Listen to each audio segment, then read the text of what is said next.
श्रीमान योगेश जी। नमस्कार। सबसे पहले तो एक कार्यक्रम मेरे कारण ही देरी से शुरू हुआ, एक और कार्यक्रम था, तो उस कारण से मैं आप सबसे क्षमा मांगता हूं कि आधे घंटा मेरे कारण देर से शुरू हुआ। और मेरे को एक और जगह जाना है, तो मैंने कहा मैं सबसे पहले बोल लेता हूं ताकि मैं आराम से बोल लूं थोड़ा।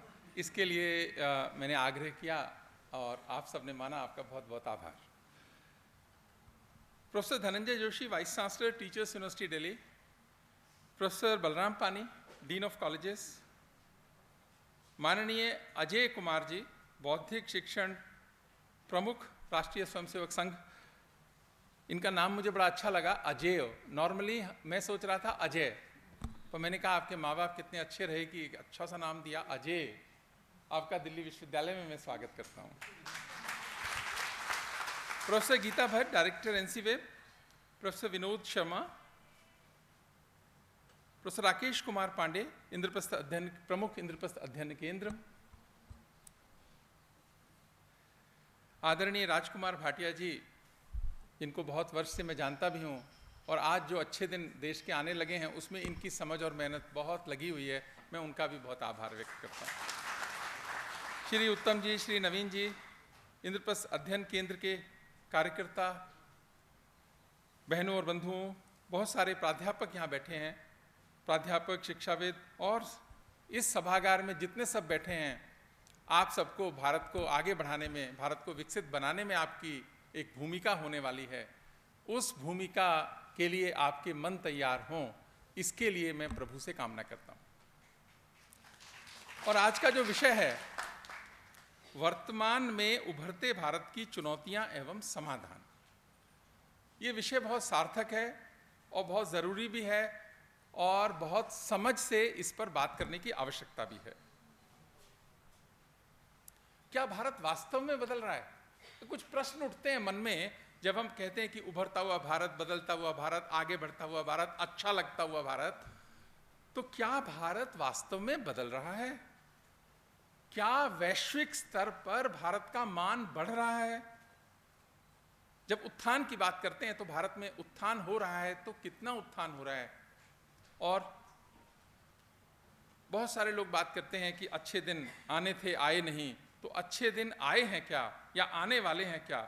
इन प्रश्नों पर इसलिए भी चर्चा होनी चाहिए क्योंकि ये समय ऐसा है जब भारत के प्रधानमंत्री ने संकल्प लिया कि भारत 2047 में विकसित राष्ट्र होगा। ये संकल्प उन्होंने भारत के बच्चों के भरोसे पे लिया, हम सबके भरोसे पे लिया कि हम लोग यदि अच्छे से काम करेंगे, अपना अपना योगदान करेंगे, तो 2047 तक भारत विकसित राष्ट्र होगा। और उन्होंने जो संकल्प लिया, ये भारत की सरकार का संकल्प है। भारत की सरकार के संकल्प के साथ ये भारत के 140 करोड़ लोगों का संपर्क है कि 2047 तक भारत विकसित राष्ट्र होगा। ऐसा मन में भाव आता है? क्या बात है, कितना अच्छा भाव है। आता है क्या? अरे हाँ बोल दो ना। हाँ, ऐसा बोल भी देना चाहिए। हाँ, ठीक बात है। पर मुझे भी और बहुत सारे लोगों को ये बदलता हुआ भारत दिखने लगा है, महसूस भी होने लगा है। पिछले दिनों मैंने हरिओम पंवार साहब को बहुत बार कोट किया है। ये विषय ही ऐसा है कि मुझे फिर से उनको कोट करने का मन करता है। अभी पिछले सप्ताह ही हरिओम पंवार जी भी यहाँ पर आए थे, उन्होंने लगभग वैसी बात कही कि देश में लीडरशिप अच्छी हो तो क्या हो सकता है, देश का नेतृत्व समझदार हो तो क्या हो सकता है। इसका एक उदाहरण देता हूं। हरिओम पंवार साहब को सब जानते हैं, हिंदी भाषा के कवि हैं और सामान्यतः सरकारों की आलोचना करने के लिए ही जाने जाते रहे, और उन्होंने बहुत आलोचना भी करी हर सरकार की। ये जब सदी शुरू हुई तो वो गाया करते थे, उनका एक बड़ा प्रसिद्ध गीत है, उसकी कुछ पंक्तियां हैं। वो कहते थे कि जब सिंहासन का राजा ही कायर दिखने लगता है, जब सिंहासन का राजा ही कायर दिखने लगता है, तो सारा मौसम हत्यारा डायर दिखने लगता है। इतना डर डर के दुनिया से क्या ले लेंगे हम, कोई दिल्ली मांगेगा तो क्या दिल्ली दे देंगे हम। ये वो गाते थे। इसमें पंवार साहब का दुख भी था, दर्द भी था, समझ भी थी, और एक आक्रोश भी था जो उन्होंने बहुत सारे लोगों से रखा, सरकारों से रखा, कि कोई दिल्ली मांगेगा तो क्या दिल्ली दे देंगे हम। यानी जो समर्पण हो जाता था उसका भी भाव था इसमें।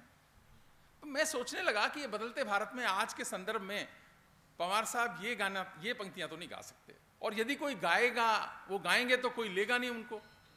और कोई मानेगा नहीं देश के अंदर। मानोगे क्या? नहीं मानेगा कोई भी आज कि जब सिंहासन का राजा ही कायर दिखने लगता है। आज तो कोई नहीं मानेगा इस बात को। तो मैंने सोचा कि वो क्या गा रहे हैं आजकल, है अजय जी, मैंने सोचा क्या गा रहे हैं आजकल पंवार साहब। तो पंवार साहब आजकल गा रहे हैं और वो बदले ऐसे हैं, तो जो बदलता भारत है, कहते हैं ना कवि जल्दी पहचानता है। तो आज पंवार साहब क्या गा रहे हैं?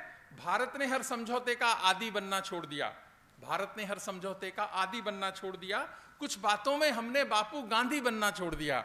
भारत ने हर समझौते का आदी बनना छोड़ दिया, कुछ बातों में हमने बापू गांधी बनना छोड़ दिया।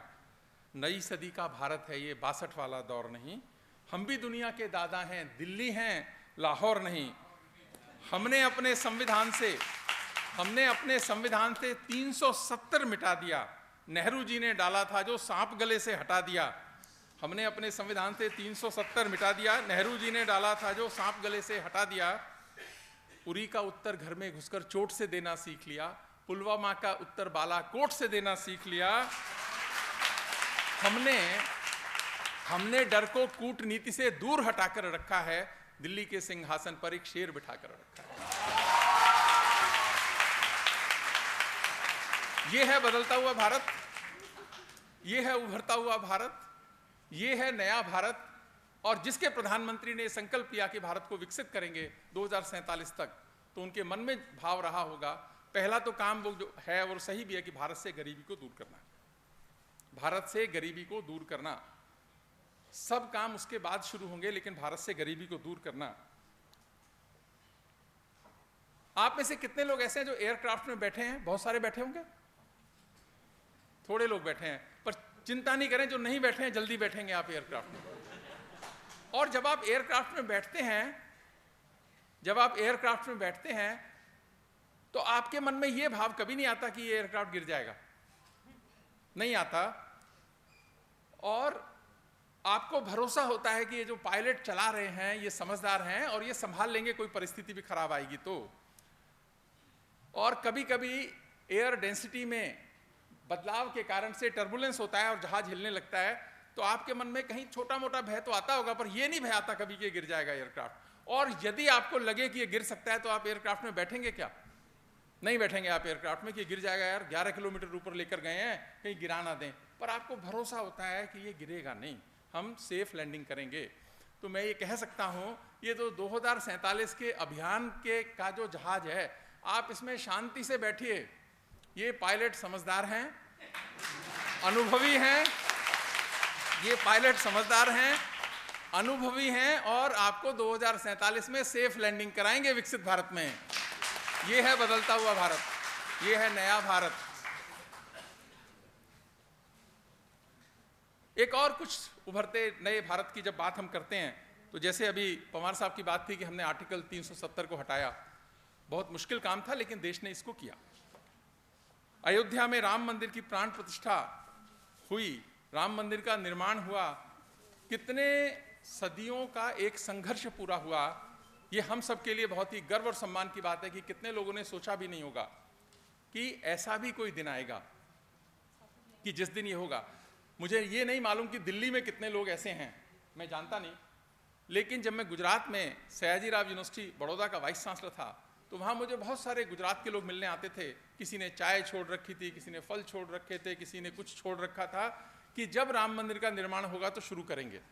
तो बहुत सारे लोग मिलते थे, तो उनका लोग मजाक उड़ाते थे कि ये इस ज़िंदगी में तो चाय नहीं पी पाएंगे, या इस ज़िंदगी में किसी ने छोड़ा हुआ है कि मानो कि मैं जूता नहीं पहनूंगा, तो इस ज़िंदगी में तो जूते नहीं पहन पाएंगे, ऐसा मजाक होता था। किसी ने सोचा नहीं था, पर ये काम हुआ ना। ये बदलता हुआ भारत है। स्ट्रॉन्गेस्ट, लार्जेस्ट, फाइनेस्ट डेमोक्रेसी है भारत संसार की। भारत में कभी सत्ता को परिवर्तन के लिए संघर्ष नहीं हुआ। जो पार्टी हारी उसने आराम से सत्ता दूसरी पार्टी को दी, क्योंकि भारत के लोगों में डेमोक्रेटिक वैल्यूज और उसके प्रति श्रद्धा, ये हमारे खून के अंदर है कि हम अपनी संस्थाओं पर विश्वास ही नहीं करते, श्रद्धा करते हैं। चाहे वो संविधान की बात हो और चाहे वो फिर उसके अंतर्गत आने वाले सारे फ्रेमवर्क की बात हो। ये एक बहुत बड़ी बात है। एक और बात, किसी भी सरकार का, मैं बहुत बार ये कोट करता हूं और मन से ऐसा मानता हूं, किसी भी सरकार का पहला काम है सीमाओं की सुरक्षा। ठीक बात है ना? ये कार्यक्रम इसीलिए हो रहा है कि सीमाएं सुरक्षित हैं। अगर आपको लगे कि मिसाइल अटैक हो सकता है तो आपके मन में भय आएगा ना। कई देशों में बहुत भय रहता है आजकल इस बात का कि पता नहीं कब अटैक हो जाए हमारे देश पे। पर यहां भारत में ऐसी कोई बात नहीं है। पहला काम है सीमाओं की सुरक्षा, सरकार का दूसरा काम है सीमाओं की सुरक्षा, सरकार का तीसरा काम है सीमाओं की सुरक्षा, सरकार का 10वां काम भी यह है कि सीमाओं की सुरक्षा। किसी भी सरकार के कामों का जब मूल्यांकन करना मेरे देश के बच्चों, पहले 10 कामों में यही है, उसके बाद करना दूसरे कामों का मूल्यांकन। क्योंकि जब जब हम हारे हैं, आप उस पीढ़ी से आते हैं जिसका जो देश 800 बरस की गुलामी झेला है। यहां सब अच्छा था, पैसा था, समझ थी, संस्कार था, ज्ञान परंपरा थी, सब कुछ था, और 800 साल की गुलामी हमने झेली है। इसका मतलब कहीं कोई कमी तो होगी ना हमारे अंदर भी। जब हम विकसित भारत की बात करते हैं तो उन कमियों पर सोचना भी हमको चाहिए कि क्या वो कमियां जो हैं वो हमने दूर कर दी हैं क्या? ये एक बहुत बड़ा प्रश्न है। क्या वो कमियां हमने दूर कर दी हैं? इमोशनली, स्ट्रक्चरली, एडमिनिस्ट्रेटिवली, पॉलिटिकली करी है क्या हमने दूर? अगर उभरते नए भारत को, उभरते भारत की जब बात करते हैं तो इस पर चर्चा होने की बहुत आवश्यकता है। जब मुझे एक बात पता लगी, मैं अंबेडकर साहब का बड़ा शुक्रगुजार हो गया एक बात पे। आजकल मैं कई बार ये बात कह रहा हूं। क्या था, 1930 से लेकर और 1940 के बीच में भारत में यह बहस हो रही थी कि भारत में सेंट्रल गवर्नमेंट चाहिए भी कि नहीं चाहिए। इस पर बहस हो रही थी कि सेंट्रल गवर्नमेंट चाहिए या नहीं चाहिए भारत के अंदर, इसकी आवश्यकता क्या है। किसी को डर था कि Hindu majority central government Muslim majority provincial government पर भारी पड़ सकती है, इसलिए हम इसका विरोध करें। किसी को यह डर था कि एक नई व्यवस्था बन जाएगी, कुछ लोग बहुत ताकतवर हो जाएंगे, इसकी क्या आवश्यकता है, भारत में कोई ऐसी केंद्रित व्यवस्था थी नहीं। तो ऐसे समय में जब इस पर विचार चल रहा था तो उस समय डॉक्टर भीमराव अंबेडकर ने कहा कि यदि इस देश को मजबूत रखना है तो एक स्ट्रॉन्ग सेंट्रल गवर्नमेंट की आवश्यकता है। बहुत सारे लोग बहुत सारे कारणों से चुप रह गए उस समय, लेकिन उन्होंने उस समय ये बोलने की, कहने की हिम्मत करी। और खास क्या है, जब 47 में कॉन्स्टिट्यूएंट असेंबली बनी, उनको ड्राफ्टिंग कमेटी का काम मिला, तब ये इशू तो देश में पूरा हो गया था कि सेंट्रल गवर्नमेंट एक होगी देश के अंदर। हम उससे बाहर आए हैं बात करते करते। आप आज सोचें तो सही ना, कहां से बाहर आए हैं देश को मजबूत करने के लिए। अगर 800 वर्ष में आक्रमण हुए, वो चाणक्य की 300 BC देख लीजिए। चाणक्य तब भाग रहे थे इनको संगठित करते हुए कि वो आने वाला है, हमको इकट्ठे हो रहे हैं, जनपदों में बटा ये देश, राजाओं के स्वार्थों के कारण जूझता ये देश, उनसे कैसे आक्रमण की रक्षा कर पाएगा। और ये 1930 में ये प्रश्न फिर से खड़ा हो गया कि सेंट्रल गवर्नमेंट की देश में आवश्यकता भी है कि नहीं आवश्यकता है। बहुत चर्चा हुई इसके ऊपर। और जब 47 में बात आई कि ये सब्जेक्ट पूरा हो गया कि सेंट्रल गवर्नमेंट होगी तो स्ट्रांग होगी, लेकिन बनाई कैसे जाएगी सेंट्रल गवर्नमेंट। बहुत सारे लोगों का मत था, शायद पॉलिटिकली करेक्ट होगा, मुझे कितना बोलना चाहिए, मैं भी थोड़ा घबरा के बोलता हूं इस बात पे, कि ग्राम आधारित व्यवस्था होनी चाहिए। यानी ग्राम पंचायतों को चुना जाएगा और पंचायतों के चुने हुए जो लोग हैं वो प्रोविंशियल गवर्नमेंट को चुनेंगे और फिर सेंट्रल गवर्नमेंट चुनी जाएगी। यानी सेंट्रल गवर्नमेंट और प्रोविंशियल गवर्नमेंट पे इनडायरेक्ट इलेक्शन होगा। जो लोग इसके विरोध में भी मन से थे उनको बोलने की ताकत नहीं थी, क्योंकि ग्राम आधारित व्यवस्था जो थी बहुत बड़े बड़े नेताओं का सपना था इस देश के अंदर। पर उसका परिणाम तो देखो ना क्या बनेगा। उस समय BN राव साहब ने, जो कॉन्स्टिट्यूशनल एडवाइजर थे, अंबेडकर साहब ने बहुत विरोध किया और कन्विंस किया बहुत सारे लोगों के भारत में एक सेंट्रल गवर्नमेंट चाहिए और उसको डायरेक्ट देश के लोग इलेक्ट करें, तब वो मजबूत बनेगी। इतने बड़े देश पे जवाबदेही होनी चाहिए। और ये बात हुई, ये एक बहुत बड़ा काम हुआ। यानी स्ट्रक्चरली हमने आज क्या है, 10-15 लाख की फौज है, आज सीमाएं अगर सुरक्षित हैं, कोई आक्रमण करे ऐसा हो नहीं सकता, और होगा तो पूरा देश रिटेलिएट करेगा उस पर। ये व्यवस्था का निर्माण हुआ। एक कमी हमने दूर करी, इसमें एक कमी हमने दूर करी। मैं अपने फोर फादर्स का, जो भी सब हैं, उनका हृदय से आभार व्यक्त करूंगा कि 800 साल की गुलामी से हमने सबक लेते हुए एक काम तो अच्छा कर लिया देश के अंदर। मजबूत सेंट्रल गवर्नमेंट हो गई, और अभी तो और अच्छा है कि सेंट्रल गवर्नमेंट मजबूत स्ट्रक्चरली भी है, पॉलिटिकली भी है, एडमिनिस्ट्रेटिवली भी है। इसीलिए भारत के लोगों को ध्यान रखना चाहिए कि किसी भी तरह का इस तरह का समझौता नहीं होना चाहिए। और भारत तो बहुत अच्छा कर रहा है। भारत ने कहा कि अभी भारत में कोई दूसरा 11वां काम क्या है कि उसके राज्य में कोई भूखा न सोए, उसके राज्य में कोई भूखा न सोए। और भारत की सरकार ने प्रधानमंत्री अन्न योजना जो शुरू करी, उसमें 80 करोड़ लोगों को खाना दिया जाता है। कई लोग कहते हैं इसकी क्या आवश्यकता है, बहुत सारे लोगों के पास है। बात आवश्यकता की नहीं है, सरकार का काम है 11वां ये कि सुनिश्चित करना कि उसके राज्य में कोई भूखा न सोए। और अगर इन 11 कामों पर कोई सरकार 100 में 100 नंबर लेती है तो अच्छे दिन तो आएंगे, वो बचेंगे कैसे?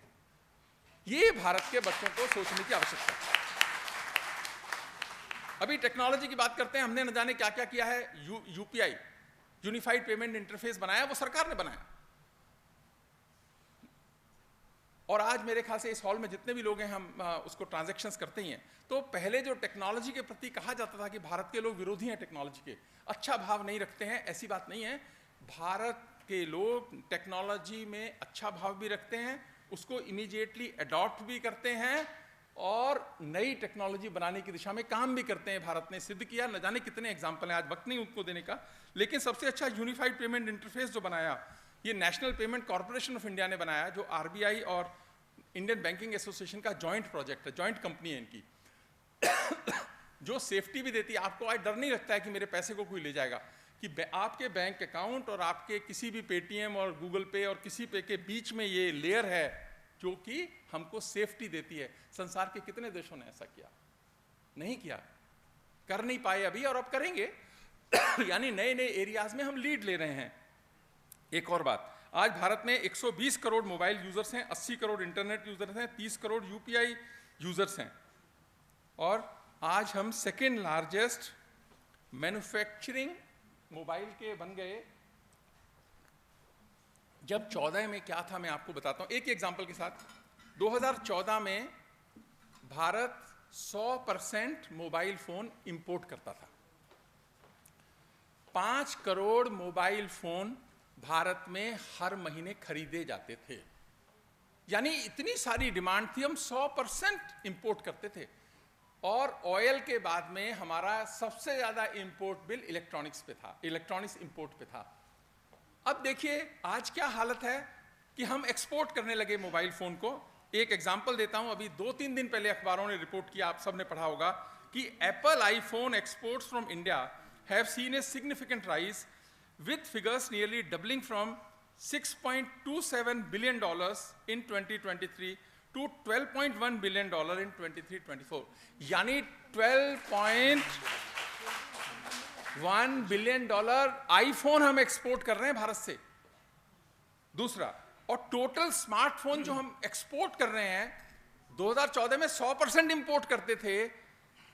इस फाइनेंशियल ईयर जो गया है उसमें हमने $16.5 बिलियन एक्सपोर्ट किए हैं।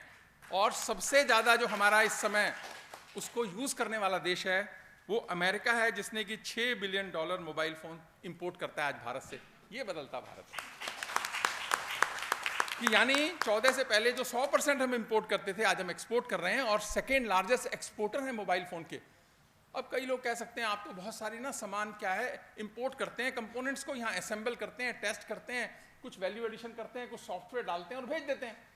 अरे भाई ये एक दिन में होता नहीं है, ये लेवल्स हैं, सीढ़ियां हैं, स्टेप्स हैं। आज हम पहले हम पूरा इंपोर्ट करते थे, अब एक्सपोर्ट कर रहे हैं, कुछ कंपोनेंट इंपोर्ट करते हैं, अब कंपोनेंट कुछ बना रहे हैं, धीरे धीरे और ज्यादा बनाएंगे। ये स्टेप्स हैं, ये एक दिन में इनोवेशन नहीं होती किसी भी चीज की, लेकिन भारत अच्छा कर रहा है। एक और अच्छी बात क्या है कि India per capita data consumption अब 20 GB पर मंथ हो गया। आज तो सारे भारत में देख लो ना, चौकीदार से लेके ट्रैक्टर चलाने वाले से लेके स्टूडेंट्स तक, आप सब तो मोबाइल पे जूझ रहे हैं रील्स के साथ और जिस मर्जी चीज के साथ कर रहे हैं ना। और हमारा जो डेटा ट्रांसपोर्ट हो रहा है ना हमारे नेटवर्क्स पे, इंडियन नेटवर्क्स पे, यूएस और चाइना के टोटल डेटा से प्लस कर दें उससे ज्यादा हमारा हो रहा है। मैं तो इसमें अच्छा ही देख रहा हूं कि बदलता हुआ भारत है, कि कोई ये नहीं आज कह सकता कि भारत जो है टेक्नोलॉजी के लिए अच्छा देश नहीं है। हम तो टेक्नोलॉजी के लिए यूजेज में भी अच्छे हैं आजकल और क्रिएशन में भी अच्छे हैं। बहुत सारी इकोसिस्टम है स्टार्टअप का जो देश में हुआ, ये सब बदलते भारत की तस्वीर है। लास्ट बात है कि जो विकसित भारत है उसका मतलब ये है कि हमको $4 ट्रिलियन जो हमारी इकोनॉमी है, इसको $25 ट्रिलियन लेके जाना है। बहुत बड़ा दूर है, $4 ट्रिलियन से $25 ट्रिलियन हमको जाना है।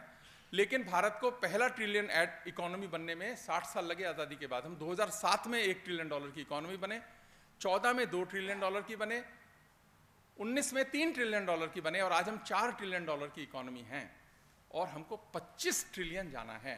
यानी एक्सपर्ट्स कहते हैं कि 2030 के बाद हमको हर साल $1 ट्रिलियन अपनी इकोनॉमी में ऐड करना है, और जो हमें पहले 60 साल लगे पहले ट्रिलियन। यानी कितना बड़ा भागीरथ संकल्प है ये। इतना आसान और सरल संकल्प नहीं है ये कि $1 ट्रिलियन, और उसके लिए हमको क्या चाहिए? इकोनॉमिक ग्रोथ रेट चाहिए हमको 9% की। आज हमारी जो इकोनॉमिक ग्रोथ रेट है वो करीब पिछले क्वार्टर में तो 8.2% की आई है, और वैसे हमारी अगर एवरेज करते हैं आज़ादी के बाद से तो 5.81% की रही है। यानी बहुत लंबा हमको जाना है। और अभी जैसे हमारी गाड़ी ना प्लेटफॉर्म से छूटी है, थोड़ी सी छूटी है, अभी गाड़ी चली कहाँ है, प्लेटफॉर्म से भी ठीक से बाहर नहीं आई है अभी तो। और संसार भर में क्या बात करने लगे हैं सारे लोग, जो भारत के बच्चों को समझने की बहुत जरूरत है। क्योंकि जब मैं ऐसे आर्टिकल देखता हूं तो परेशान हो जाता हूं कि हमारी गाड़ी अभी पहला स्टेशन भी नहीं निकली है, आप हमको समझा रहे हो कि क्वालिटी ऑफ ग्रोथ पे भारत को देखना चाहिए। अब time has come, India should consider quality of growth as an important parameter. क्यों भाई, हम तो एग्रीगेट ग्रोथ से खुश हैं, हमें $25 ट्रिलियन जानी है एग्रीगेट ग्रोथ। मैं क्या कहता हूं कि कुछ चीजें 47 के बाद के लिए छोड़ देना। क्वालिटी ऑफ ग्रोथ की जब वो बात करते हैं तो वो कहते हैं कि प्रति व्यक्ति आय कितनी है इनकी। प्रति व्यक्ति आय तो बहुत कम है, क्योंकि जो पैसा है वो बहुत सारा। अब लेकिन देखिए, पैसा जब जनरेट होगा इकोनॉमी के अंदर, सड़क बनेगी, एयरपोर्ट बनेगा, इंफ्रास्ट्रक्चर क्रिएट होगा, तो सारे देश के लिए होगा ना, तो पर कैपिटा तो वैसे ही बढ़ेगी।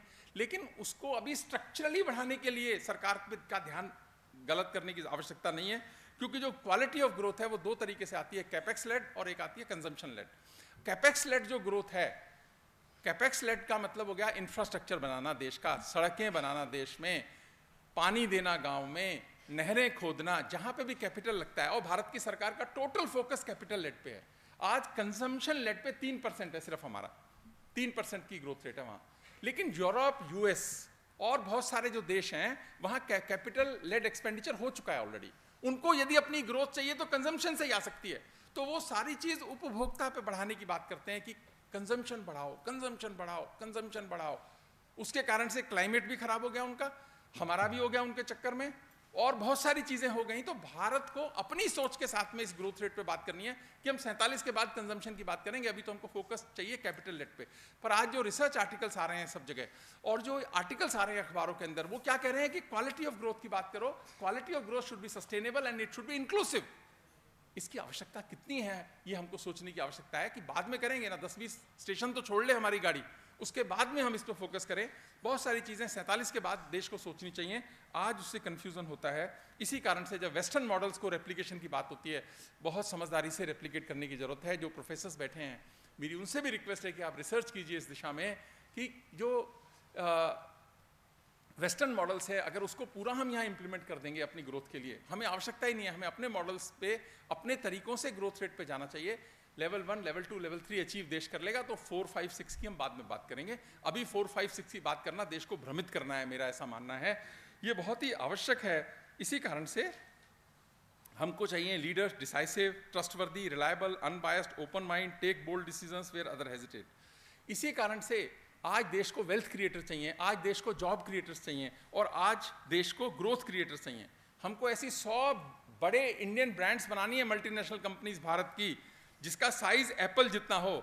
एप्पल का जो मार्केट कैपिटलाइजेशन है वो $1 ट्रिलियन है, और आज हमारी उत्तर प्रदेश की सरकार ने संकल्प लिया कि हमें $1 ट्रिलियन की इकोनॉमी बनना है। हमको ऐसी 100 कंपनीज बनानी है अपने देश की। ये बनेंगी तो ग्रोथ आएगी हमारी। ये एक बहुत बड़ी बात है, क्योंकि याद रखें कि हम अपने उत्थान को संभाल नहीं पाए। हम पहले भी बहुत अच्छे डेवलप्ड इकोनॉमी थे, हम अपने उत्थान को, जिसको शुरू में मैंने बात की, 800 बरस की हमारे को गुलामी हो गई, हम उसको संभाल नहीं पाए, और उस पे दोबारा ये संकट ना आ जाए। आज़ादी के बाद में जब हम देखते हैं कि अपनी चिंता करने वाले बढ़ गए, देश की चिंता करने वाले कम हो गए, उस पर देश को ध्यान देने की बहुत आवश्यकता है।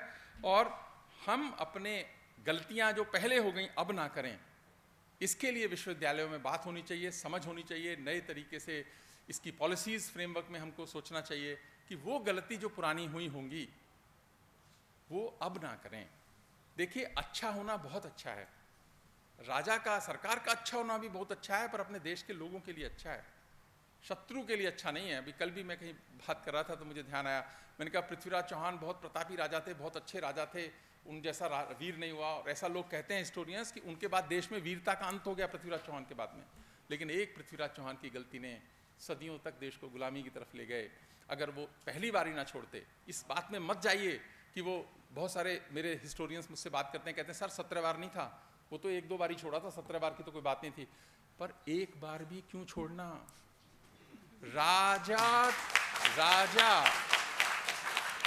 राजा कितना भी अच्छा हो, पृथ्वीराज चौहान से अच्छा राजा नहीं था। प्रतापी भी थे, वीर भी थे, सब थे, जो अच्छी चीजें हो सकती हैं सब थी। पर शत्रु के साथ दया, ये इंडिविजुअल ट्रेट नहीं हो सकता राजा का, क्योंकि सदियों तक हम उसकी कीमत चुका रहे हैं। उसकी एक गलती की सदियों तक कीमत चुकाई जाती है। इस कारण से हमारी सोच को हमें बदलना भी होगा कि 47 में जब भारत फिर से विकसित राष्ट्र होगा, ये जो पीढ़ी बैठी है, ये नए जो बच्चे बैठे हैं, आप सबकी जिम्मेदारी है कि आप पॉलिसी पे होंगे उस समय, आपकी जिम्मेदारी है कि किस तरीके से हम उस समय करेंगे। क्योंकि याद रखना कि जो इमारत जितनी ऊंची होती है उतनी खतरे में होती है। आज जो चैलेंजेस हैं वो कल नहीं थे, और अब 47 में जो चैलेंजेस आएंगे वो आज नहीं है। पर उसको समझकर उसके हिसाब से नीति नियत को तय करना ही हम सबका काम है। और अगर आज की ये पीढ़ी जो विश्वविद्यालयों के अंदर है और जो प्राध्यापक हैं, हम सब वो किस्मत वाले लोग हैं कि हमको देश के भविष्य बनाने का काम हमको मिला है। और अगर हम इसमें चूकते हैं तो हम वही गलती करेंगे जो हमारे पुरखों से हो गई थी, कि जब समय भी सही है, सरकार की तरफ से प्रोत्साहन भी हर चीज को है, ऐसे मनों को तैयार करें जिनमें देश प्रेम फर्स्ट प्रायोरिटी हो, अपनी चिंता ना करें, देश की चिंता करें। मैं आप सबसे प्रण मांगता हूं कि आप सब प्रण करें कि हम अपनी जिंदगी में ऐसा कोई काम नहीं करेंगे जो देश के खिलाफ हो। जो दे सकते हैं वो हाथ खड़े करें। हम अपनी जिंदगी में कोई ऐसा काम नहीं करेंगे जो देश के खिलाफ हो, तभी ये विकसित राष्ट्र होगा और हम इसको बचा भी पाएंगे, वो गलतियों से भी बचा पाएंगे। आपने बुलाया, बहुत बहुत